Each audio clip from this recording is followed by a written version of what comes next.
Sir, 24 March 2026 रोजी आपण बघत आहोत की बार काउन्सिल ऑफ महाराष्ट्र आणि गोवाच्या निवडणुका येऊ घातलेल्या आहेत. त्याच प्रसंगी आपण बघत आहोत की बार काउन्सिल ऑफ महाराष्ट्र आणि गोवा यांच्याद्वारे सर्टिफिकेट ऑफ प्रॅक्टिस हे इश्यू केले जात आहे रजिस्टर्ड वकिलांसाठी. तर हे सर्टिफिकेट ऑफ प्रॅक्टिस काय आहे, बार काउन्सिल ऑफ महाराष्ट्र व गोवा आणि सुप्रीम कोर्टाच्या निकालाचा अभ्यास करून ह्या प्रसंगी तुम्ही आम्हाला काय सांगू शकताल, विस्ताराने सांगू शकताल का की काय ह्या अटी आहेत किंवा 5 वर्षांची मुदत काय असणार आहे जे सर्टिफिकेट ऑफ प्रॅक्टिस इश्यू केले जाणार आहे बार काउन्सिल ऑफ महाराष्ट्र आणि गोवाद्वारे? अक्षय, आपल्या सर्वांना माहितीच आहे की 24 मार्च 2026ला बार काउन्सिल ऑफ महाराष्ट्र आणि गोवाची वकिलांची ह्या वकील परिषदेची निवडणूक होत आहे. आपल्याला हेही माहिती आहे की एक सेंट्रलला हाय पॉवर कमिटी स्थापन झालेली आहे, स्पेशल कमिटी स्थापन झालेली आहे. महाराष्ट्रासाठी हाय पॉवर्ड कमिटी पण स्थापन झालेली आहे. माननीय सर्वोच्च न्यायालयाचे न्यायमूर्ती हे स्पेशल कमिटीचे अध्यक्ष आहेत, तर माननीय हायकोर्टाचे न्यायमूर्ती निवृत्त न्यायमूर्ती हे महाराष्ट्राच्या हाय पॉवर्ड कमिटीचे अध्यक्ष आहेत. यासाठी नुकतेच सोशल मीडियावरती वकिलांच्या विविध ग्रुपवरती काही क्लिप किंवा छोट्या ऑडिओ व्हिडिओ रेकॉर्ड्स आणि कॉमेंट्स येत आहेत. ते या संबंधाने आहेत की आता नुकतेच वकिलांना त्यांच्या वकिली संबंधाने सर्टिफिकेट ऑफ प्रॅक्टिस इश्यू करण्यात येत आहेत. त्या संबंधाने मी कालच आमचे पुणे बार असोसिएशनचे आमचे सन्मित्र आणि माझे अध्यक्ष रवी लाढाणे यांनी पण एक क्लिप टाकलेली होती आणि एक ॲडव्होकेट जगताप साहेब आहेत कल्याणचे, त्यांनी पण एक क्लिप टाकली होती. याशिवाय अशा बऱ्याच क्लिप फिरत होत्या आणि मग मी त्याचा थोडासा अभ्यास केला आणि पाहिलं की काय आहे नेमकं, हे कशामुळे आलं, हे सगळं कशामुळे अशा प्रकारची सर्टिफिकेट द्यायची वेळ आली आणि ही सर्टिफिकेट द्यावीत असं कोणी सुचवलं आहे, कोणी सांगितलं आहे.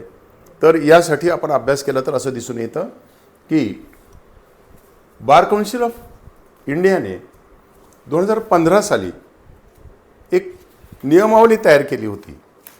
त्या नियमावलीचं नाव असं होतं, the bar council of India certificate and place of practice into bracket verification rules 2015.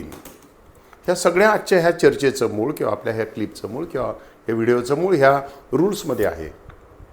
हे सगळं झाल्यानंतर हे रूल्स कशासाठी होते?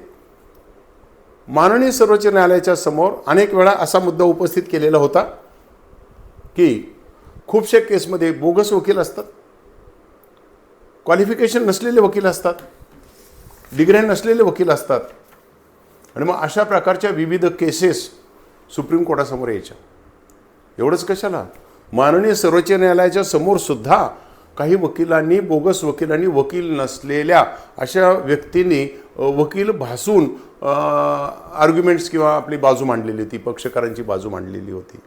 आणि हे सगळे प्रकार जेव्हा माननीय सर्वोच्च न्यायालयाच्या निदर्शनास आले तेव्हा माननीय सर्वोच्च न्यायालयाच्या 3 न्यायमूर्तींच्या पीठापुढे हा मुद्दा उपस्थित झाला आणि 3 पीठांनी जेव्हा हा विषय चर्चेला घेतला तेव्हा होते भारताचे मुख्य सरन्यायाधीश डॉक्टर धनंजय चंद्रचूड साहेब, दुसरे होते जस्टिस नरसिंहा, तिसरे होते जस्टिस JB पारडीवाला.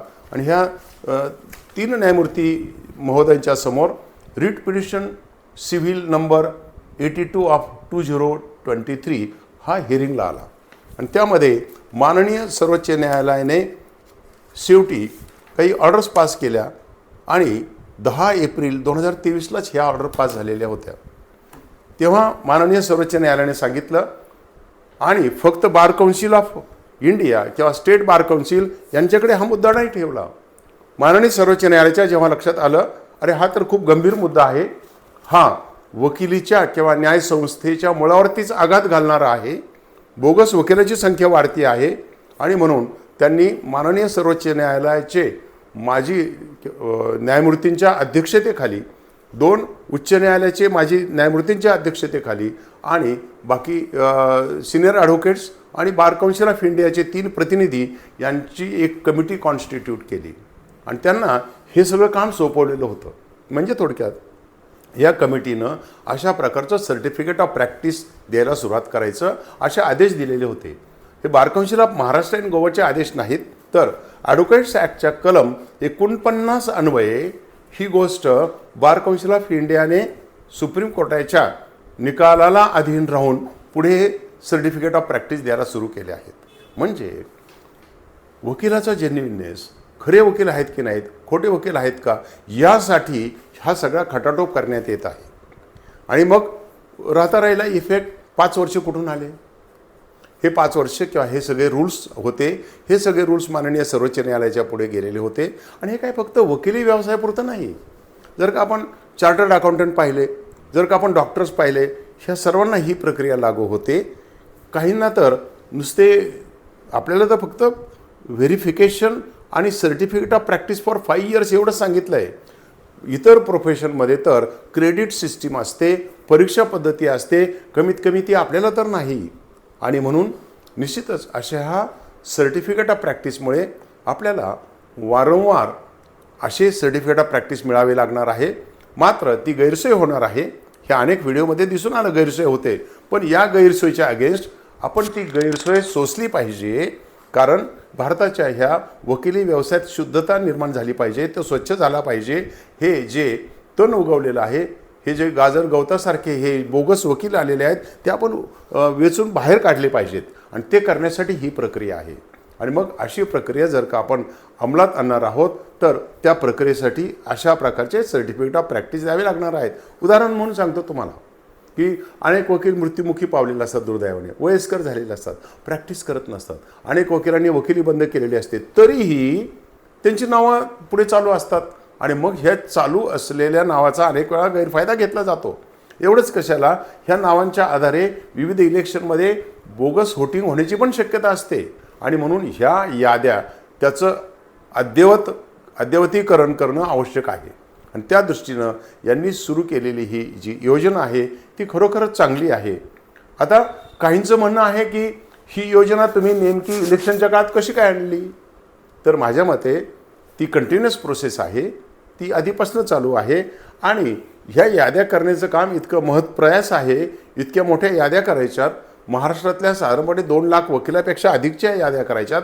भारतभर 20 लाख लोकांपेक्षा अधिक वकिलांच्या याद्या करायच्यात. आणि मग यासाठी असलेली मशिनरी, असलेला खर्च, आणि मग ह्याचं तोंड मिळवणी करणे, आणि मग त्यासाठी होणारी यंत्रणा, याचा वेळेत नाही बसला तर पुढे मागे होऊ शकतं. पण याचा अर्थ असा नव्हे की केवळ कोणीतरी आपल्या स्वार्थासाठी अशी योजना आणलेली आहे आणि ती अनावश्यक आहे. मी स्वतः 1998 ते 2002 बार काउन्सिलमध्ये होतो, अध्यक्षही होतो. तेव्हा आम्ही पाहिलं होतं, मुंबईत अनेक ठिकाणी आम्ही व्हिजिट दिल्या होत्या कोर्टांना. आणि मोठ्या प्रमाणावर 20 वर्षापूर्वीसुद्धा मोठ्या प्रमाणावर अशा प्रकारचे बोगस वकील आढळून आले होते. आणि जर असं असेल तर निश्चितच वकिली व्यवसायाचं ही उंची ठेवण्यासाठी, त्यातला जो नोबेल पार्ट आहे तो राखून ठेवण्यासाठी मला असं वाटतं की हे अशा प्रकारचे बोगस वकील बाहेर काढले पाहिजेत. आणि म्हणून अशा प्रकारचे प्रॅक्टिस किंवा सर्टिफिकेट ऑफ प्रॅक्टिस ही योग्य पद्धती ही बार काउन्सिलची नसून त्यावरती नियंत्रण असलेल्या कमिटीच्या आधिपत्याखाली ही राबवली जाते. तर 20 मार्च 2026 रोजी बार काउन्सिलने निवडणूक अधिकारी व सहाय्यक निवडणूक अधिकारी यांची अपॉइंटमेंट केलेली आहे.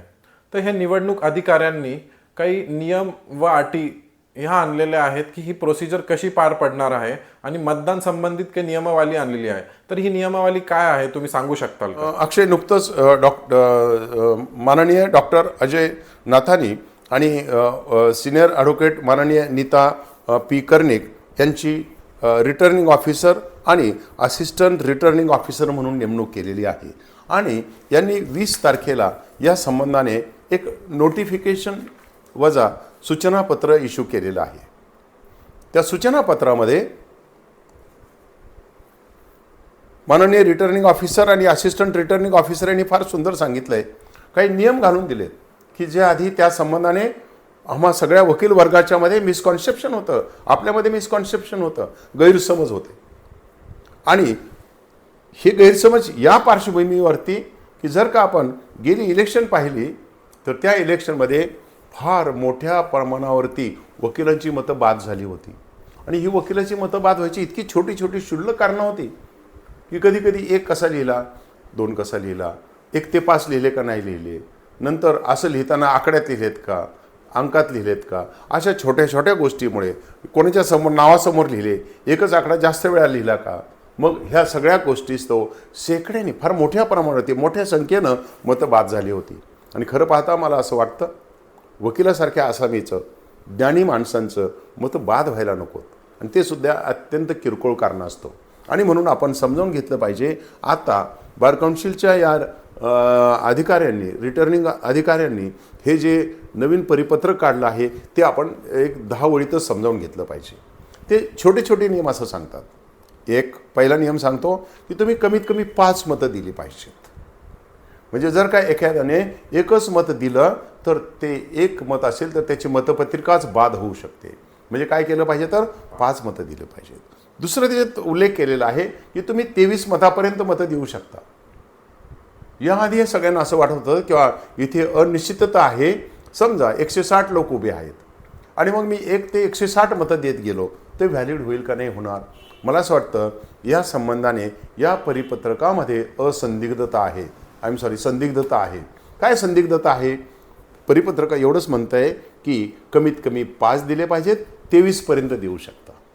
बरोबर आहे. मग आपण एवढ्या पुरतंच घेऊया. वकिलांनी एवढं तरी पाहिलं पाहिजे की जर का तुम्हाला असे प्रकारचे उमेदवार निवडून द्यायचे असतील तर तुम्ही 5 मतं दिले पाहिजेत, 23पर्यंत दिले तर चालू शकतात. मग जर का एखाद्याने 5 नाही दिले तर, 1च दिलं किंवा 4च दिले तर मग अशा केसमध्ये काय होईल तर ती मतपत्रिका बाद होईल. आणि म्हणून आपण काळजी घेतली पाहिजे. कमीत कमी 5 आणि जास्तीत जास्त 23 अशी मतं दिली पाहिजेत. दुसरा मुद्दा त्यांनी सांगितला आहे की हे करत असताना 1 नंबरचा आकडा एकापेक्षा जास्त ठिकाणी लिहायचा नाही. म्हणजे तुम्ही जर का 2 उमेदवारांच्या समोर 1 आकडा लिहिला तर ती मतपत्रिका बाद होणार आहे असंही त्याच्यात सांगितलेलं आहे. तिसरा महत्त्वाचा मुद्दा सांगितला आहे की this is single transferable preferential vote म्हणजे STV. Single transferable preferential vote म्हणजे काय की तुम्ही त्याला एखाद्याला 1 नंबरचं मत दिलं, ते दुर्दैवाने निवडून आले नाहीत, ज्याला 2 दिलं त्याला ते 1 नंबरच्या व्हॅल्यूने ट्रान्सफर होईल. हे ट्रान्सफरेबल व्होट जे आपण राज्यघटनेत सुद्धा वाचतो ती ट्रान्सफरेबल व्होट, तीच सिस्टीम इथे वापरली. ही वापरण्याचं कारण असं आहे की अशा प्रकारच्या सुज्ञ लोकांच्या, तज्ज्ञ लोकांच्या, ज्ञानी लोकांच्या निवडणुकीमध्ये मतं ही वाया जायला नकोत. म्हणजे माझा 1 नंबरचा प्रेफरन्स वाया गेला तर कमीत कमी तो 2 नंबरला तरी कामं यावा. म्हणजे थोडक्यात अशा प्रकारची ही मतपत्रिका किंवा मतं ही कॅरी फॉरवर्ड होत असतात. मग हे होत असताना आणखी नियम सांगतो. काय लिहिलं पाहिजे मी? 1 आकडा चालेल, फर्स्ट लिहिलं तर चालेल, 1 आकडा काढला तर चालेल, फर्स्ट लिहिलं तर चालेल, मग फर्स्ट आला, सेकंड आला, थर्ड आला, फोर्थ आला. याशिवाय ONE चालेल, TWO चालेल. म्हणजे थोडक्यात 1 चालेल, फर्स्ट चालेल किंवा ONE, TWO वगैरे पण चालतील. इथे खूप महत्त्वाची गोष्ट सांगितली आहे की हे करत असताना तुम्ही सुस्पष्टपणे असं लिहिलं पाहिजे की तो जो मला नंबर द्यायचा आहे 1, 2 जो काही द्यायचा आहे तो त्या उमेदवाराच्या समोर सुस्पष्ट असला पाहिजे. त्या संबंधाने दुमत नको, वाद किंवा चर्चाच व्हायला नको. ती कधी होऊ शकेल जर का मी तो 1 आकडा त्या उमेदवाराच्या समोर स्पष्टपणे लिहिला नाही आणि त्या 2 नावाच्या मध्ये कुठेतरी लिहिला. वरच्याला पण वाटेल मला 1 दिला, खालच्याला पण वाटेल मला 1 दिला. जिथं जिथं अशा प्रकारच्या संदिग्धता निर्माण होईल ते मत बाद होईल. थोडक्यात इथे काय पाहायचं आहे तुम्हाला सांगतो. नॉट द टेक्निकॅलिटी नाही पाहिजे. काय पाहायचं आहे? Intention of the voter. आणि ते कशातनं जज करायचं? From the facts before the returning officer. आणि मग फॅक्ट्स बिफोर रिटर्निंग ऑफिसर पाहिजे असतील तर मग हे अशा पद्धतीचं तुम्ही मतदान केलं पाहिजे. प्रश्न कधी कधी विचारला जातो, मराठी किंवा देवनागरीमध्ये लिहिलं तर चालेल का? एखाद्या वकिलांनी 1, 2, 3, 4, 5, 6, 23 पर्यंत लिहिलं, चालेल का? नाही चालणार. आणि इथे स्पष्ट सूचना करण्यात आलेली आहे, preferences marked in Marathi language और Devanagari script in the same manner shall remain valid. म्हणजे आपल्याला मराठीत देवनागरीमध्ये लिहायला सुद्धा ही परवानगी आहे. फक्त काय पाहिजे, your intention should be clear आणि एक नंबर म्हणजे कोणताही आकडा दोनदा देता कामा नये. आणि विशेषतः एक आकडा तर तुम्ही एकापेक्षा जास्त वेळेस तो दिला नाही पाहिजे. त्याने आणखी सांगितलं आहे कधी बाद होईल. काही लोकांना सवय असते सगळं झालं की सही करायची. त्यांनी सांगितलं आहे तुमची आयडेंटिटी डिस्क्लोज होईल अशा प्रकारे काही करायचं नाही. हे गुप्त मतदान आहे आणि गुप्त मतदान असल्यामुळे तुमची आयडेंटिटी कुठे डिस्क्लोज होता कामा नये आणि तुम्ही कुठं सहीही करायची नाही. पुढे सांगितलं आहे जर का तुम्ही तुमच्या मतपत्रिकेमध्ये तुम्हाला असं वाटलं अरे एक आकडा लिहायची काही गरज नाही, 2 पासून सुरुवात करूया, your ballot will be invalid. काय पाहिजे, 1 पासून सुरुवात झालीच पाहिजे, एक आकडा असलाच पाहिजे. एक आकडा जर नसला आणि 2 पासून 23 पर्यंत केले तरीसुद्धा मतपत्रिका बाद होईल. नंतर त्याच्यावरती कुठेही आयडेंटिफाईंग मार्क लिहिता कामा नये आणि जी व्होटिंग आहे ती या पद्धतीनं पूर्ण केली पाहिजे. जर का तुमच्या मतपत्रिकेमध्ये कुठे खाडाखोड असेल, ऑब्लिटरेशन असेल, म्युटिलेशन असेल किंवा इरेजर असेल फर्स्ट प्रेफरन्सच्या बाबतीत आणि जर का फर्स्ट प्रेफरन्स अनक्लिअर असेल, जर का तुमचं इंटेन्शन क्लिअर होत नसेल मग मात्र त्या संदिग्धतेच्या कारणास्तव अशी मतपत्रिका बाद होईल. सगळ्यात महत्त्वाचं सांगितलं आहे की अशी मतपत्रिका you shall come and vote in person. दुसरी कोणतीही पद्धती यांनी ह्या परिपत्रकामध्ये मान्य केलेली नाही. म्हणजे थोडक्यात इतक्या सोप्या गोष्टी आहेत, जर का त्या आपण फॉलो केल्या तर मला असं वाटतं की निवडणुकीमध्ये जास्तीत जास्त मतदान व्हावं आणि अशा जास्तीत जास्त मतदानातून कमीत कमी मतं बाद व्हावीत किंवा कोणाचंही मत बाद होऊ नये अशा रीतीनं सुस्पष्ट अशा सूचना असलेलं अशा प्रकारचं हे सर्क्युलर किंवा नोटिफिकेशन माननीय रिटर्निंग ऑफिसर आणि असिस्टंट रिटर्निंग ऑफिसर यांच्या सहीनं प्रसिद्ध झालेलं आहे. आपण सर्वांनी जर का ह्या सगळ्या सूचनांचा आदर केला, ह्या सगळ्या सूचना अंमलात आणल्या तर निवडणूक प्रक्रिया ही छानपणे पार पडेल आणि ही सुरू असलेली निवडणुकीची धावपळ संपेल आणि लवकरच त्याचे निकाल जाहीर होतील. नमस्कार.